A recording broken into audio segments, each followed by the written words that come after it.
in this instance, we're going up against an Indigenous organisation. Yeah. Given that the majority of them are from other areas, but I'm going to take on an Indigenous organisation over this because I just thought, wow, already the biggest landowner on the Central Coast. Yeah. 1,000 more land claims going in, goalposts being moved to allow them to have development. To have to take them on is a massive thing. It is. What they'll start doing is claiming, 500,000, a million hectares of bushland, and they'll just start selling it off to overseas countries. We already know that our government's fine to do that. They've been doing that for a really long time. So, and before you know it, we won't be able to go into our state forests. We won't be able to go into different areas. They'll just sell a lot of it off. So, we really need to continue. There is the fight side of it. A lot of people, especially with the new age beliefs, like if you say you're going to fight something, you're creating a situation where you need to fight more and more and more, and that's not the right word to use. Let's not fight to get the community together. Let's just come together and keep doing what we've been doing. We've created a template where Indigenous, non-Indigenous, the rest of the community can come together and rise up peacefully, respectfully, but firmly. I know it's taken a huge personal toll, but I also know you're so committed you won't stop.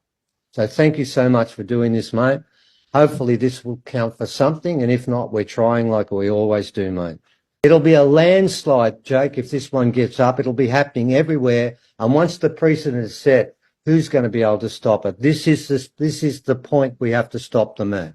This is the start of a battle of epic proportions. They've basically made it so no matter what we say, no matter what we do, this is their plan, that they're going to approve it.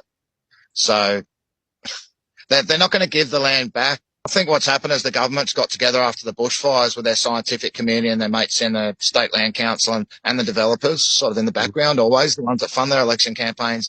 And they said, how can we keep, I'll use that word again, exploiting the land and keep paying our bosses, basically the big developers and the internationals? How can we keep doing it? I'd just like to start off by acknowledging I'm on Guring-gai country today. And not just to go through the motions, but I've got an incredible respect for the Guring-gai and Dark Kingdom people and other people, non-Indigenous people, custodians as well who care for our country. So just need to start off with that. This is, just being born on this land. I again just feel so fortunate. I love it with my heart and soul, whether I'm allowed to or not as a white fella.